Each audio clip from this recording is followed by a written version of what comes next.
Merci.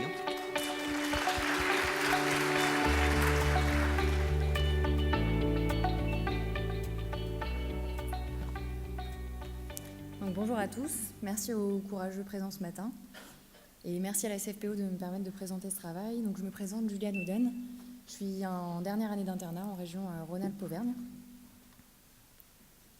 et je vous présente le travail que j'ai réalisé lorsque j'étais en semestre à Villefranche-sur-Saône, pas très loin de Lyon, qui s'intitule « Caractère inducteur enzymatique des cytochromes de l'enzalutamide, quelles interventions pour le pharmacien ?» Donc tout d'abord, l'enzalutamide est un traitement anti-androgène PEROS qui a pour indication le cancer prostatique résistant à la castration. Il présente un caractère à la fois inducteur puissant du CYP3A4, mais également inducteur modéré des CYP2, C9 et de C19. Il existe donc un risque d'interaction médicamenteuse liée à son utilisation, et le risque est d'autant plus important que son utilisation se fait la plupart du temps chez des patients âgés, souvent polypathologiques et polymédiqués. Donc pour ce qui est du contexte, à l'hôpital nord-ouest de Villefranche-sur-Saône, nous avons constaté une augmentation des prescriptions d'enzalutamide et nous avons donc décidé de réaliser une fiche d'intervention pharmaceutique pour l'enzalutamide à destination des pharmaciens. Ces fiches standardisées d'intervention pharmaceutique permettent d'uniformiser les pratiques de validation et avaient déjà fait l'objet d'une communication affichée. Donc nous nous sommes focalisés sur les classes thérapeutiques les plus utilisées et surtout celles qui nous paraissaient les plus à risque en association avec l'enzalutamide. Donc il y avait tout d'abord en cardiologie et vasculaire les anticoagulants, les antiagrégants plaquettaires, les hypolipémiants bêta-bloquants, antiarythmiques, IEC-ARA2, inhibiteurs calciques, diurétiques et glycosides cardiaques. Ensuite en neurologie, les antiépileptiques, antidépresseurs, benzodiazépines et antipsychotiques. En endocrinologie, les antidiabétiques. En gastrologie, les antisécrétoires gastriques, en infectiologie, les antibiotiques antifongiques, et nous sommes également intéressés aux corticoïdes, analgésiques et immunosuppresseurs. Nous avons combiné analyse bibliographique et consultation des outils suivants, DDI Predictor et Cancer Drug Interaction, qui nous ont permis de simuler l'association de l'enzalutamide aux molécules que nous avons étudiées. Et nous avons également consulté le thésaurus des interactions médicamenteuses de l'ANSM et la grille interactions médicamenteuses, cytochrome P450 et P-glycoprotéines des HUG. Ce travail a été réalisé par un binôme interne en pharmacie et étudiant en pharmacie de 5e année hospitalo-universitaire. Et les données, qui étaient parfois discordantes entre les différentes sources, ont été discutées puis validées par un groupe de pharmaciens cliniciens lors de nos réunions mensuelles de pharmacie clinique. Au total, ce sont 155 molécules qui ont été étudiées en association à l'enzalutamide. Et ce qu'on peut voir, c'est que pour 74 d'entre elles, soit 48%, l'utilisation est possible, car il n'y a pas ou peu d'interactions. Pour 5 d'entre elles, soit 3%, l'utilisation est non recommandée, mais possible avec surveillance clinique et ou biologique. Pour 63 d'entre elles, soit 41%, il existe une contre-indication relative. La molécule peut tout de même être employée en cas d'absence d'alternative. Et pour 13 molécules, soit 8%, il existe une contre-indication absolue. Et il s'agissait notamment de l'apixaban, du rivaroxaban, du dabigatran pour ce qui est des anticoagulants, du ticagrelor pour les antiagrégants plaquettaires, et ensuite de la carbamazépine, phénitoïne, phosphénytoïne, érythromycine, clarithromycine, clindamycine, cotrimoxazole, et pour ce qui est des antifongiques, itraconazole et voriconazole.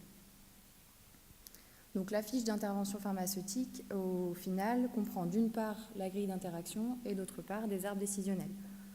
Pour ce qui est de la grille d'interaction, ici, vous avez l'exemple de la grille d'interaction pour les anticoagulants. Donc nous avons les différentes molécules que nous avons étudiées avec le code couleur correspondant que je vous ai présenté juste avant, les cytochromes concernés par l'interaction, l'AUC ratio s'il était disponible sur DDI Predictor, un éventuel commentaire, et la surveillance clinique et ou biologique qu'on pouvait associer.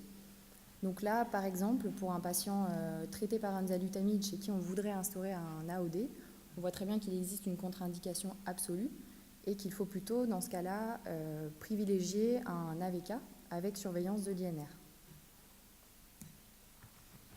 Donc pour ce qui est des arbres décisionnels, nous en avons défini 2. Instauration d'un médicament interagissant avec l'enzalutamide chez un patient déjà traité par enzalutamide et poursuite d'un médicament interagissant avec l'enzalutamide chez un patient déjà traité par enzalutamide.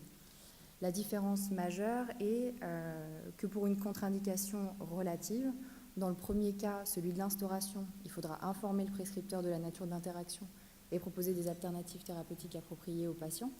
l'utilisation reste possible s'il n'y a pas d'alternative, alors que dans le deuxième cas, celui d'une poursuite, on va différencier deux situations. La première situation, si le patient est équilibré et que le médicament associé à l'enzalutamide n'est pas inefficace ou toxique, la poursuite peut être effectuée. Si cependant le médicament apparaît comme inefficace ou toxique, une intervention peut être réalisée si des alternatives sont possibles. Et dans tous les cas, on peut également associer une intervention en proposant un suivi thérapeutique, clinique ou biologique. Donc au final, la fiche d'intervention pharmaceutique permet d'harmoniser nos pratiques de validation. C'est un outil d'aide à l'analyse pharmaceutique, au choix thérapeutique et également à la proposition d'optimisation thérapeutique. Ce travail a permis de sensibiliser notamment les pharmaciens au risque d'interactions médicamenteuses liées à l'utilisation de l'enzalutamide.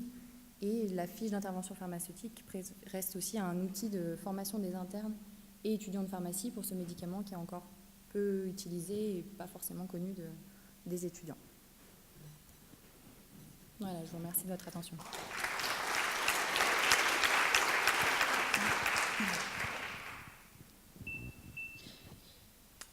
C'est bien. Vous êtes également dans les temps, donc. D'accord. Alors, des questions, remarques.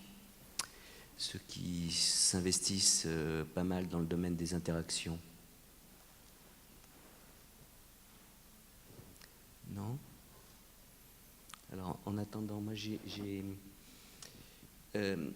sur finalement, alors je trouve ce qui est intéressant, c'est d'avoir fait la suite des interactions. Effectivement, souvent, il y a un problème d'harmonisation des attitudes, et une fois qu'on a identifié, évalué un risque, qu'est-ce qu'on en fait en pratique? Donc ça, je trouve que la démarche est tout à fait intéressante, de souhaiter harmoniser, et puis d'avoir une attitude pratique, en fait. Sur les sources, les bases de données que vous utilisez, où vous avez fait une synthèse finalement pour faire votre grille, qu'est-ce que vous faites finalement, ceci dit, de DDI Predictor? Parce que DDI Predictor n'est pas exactement dans le même objectif, qu'un objectif plus quantitatif, de dire, voilà, ça va y avoir une variation d'exposition et autres. Donc, concrètement, comment vous avez intégré les résultats de DDI Predictor à votre grille, peut-être sur des aspects d'adaptation de posologie ou autres, ou, enfin, parce qu'elle est un peu plus, pas atypique, mais un peu différente. Oui. Alors, on n'a pas spécialement proposé d'adaptation de posologie en termes de dose. On n'a pas dit il faut doubler la dose ou réduire la dose. Par contre, effectivement, on a décidé de mentionner l'AUC ratio parce qu'on trouvait que c'était intéressant et que si l'AUC ratio est à 0,1 pour une molécule et que pour une autre il est à 0,7, eh ben, on va plutôt privilégier la molécule qui a un AUC ratio à 0,7. Et c'est pour ça aussi qu'il y a une partie commentaire, ça peut orienter. Parce que par exemple pour les IPP, il y a une contre-indication relative à l'utilisation de tous les IPP. Mais au final, on voit que le rabéprazole a un AUC ratio un peu plus proche de 1 et que du coup, on peut peut-être favoriser son utilisation. Après, c'est vraiment histoire de guider. Effectivement, ça aide à guider. Merci beaucoup pour cette belle initiative. Je voulais savoir si vous l'aviez fait pour d'autres molécules et est-ce que, sous quel format vous avez partagé ça? Est-ce que c'est des petites fiches cartonnées dans la poche? Est-ce que c'est des procédures? Est-ce que par exemple on peut partir dans le service clinique avec ça au quotidien?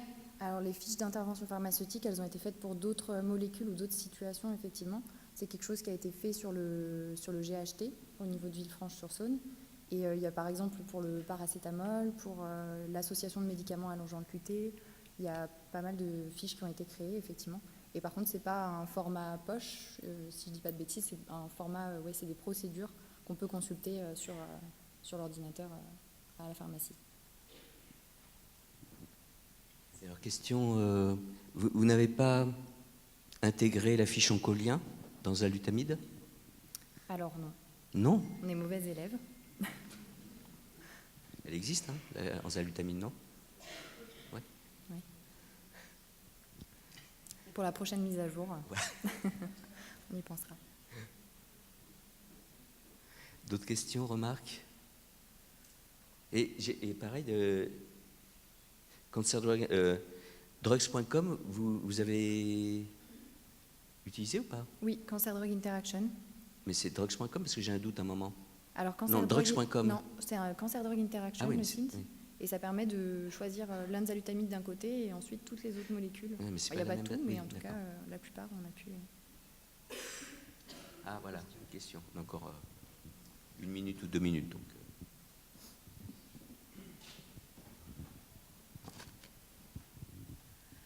Bonjour.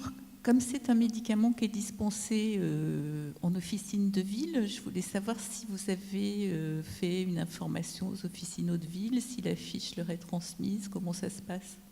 Parce que finalement, vous touchez quels patients? Les patients hospitalisés qui ont des traitements en cours Alors effectivement, vu qu'on a remarqué qu'il y avait de plus en plus de patients qui arrivaient à l'hôpital avec une prescription d'enzalutamide, on a décidé de faire cette fiche. Pour l'instant, l'utilisation, elle est intra-hospitalière et il n'y a pas eu de diffusion, mais effectivement, ça pourrait être intéressant, sachant que Villefranche travaille beaucoup avec les pharmacies d'officine, notamment pour tout ce qui est instauration des AOD. Il y a les courriers qui sont envoyés aux officines, donc ça pourrait être effectivement intéressant aussi de contacter les officines par rapport à ça.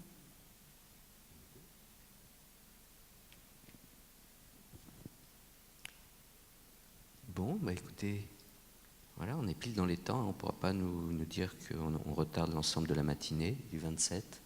C'est bien. Bravo à tous d'avoir déjà respecté les temps, ce qui est superbe.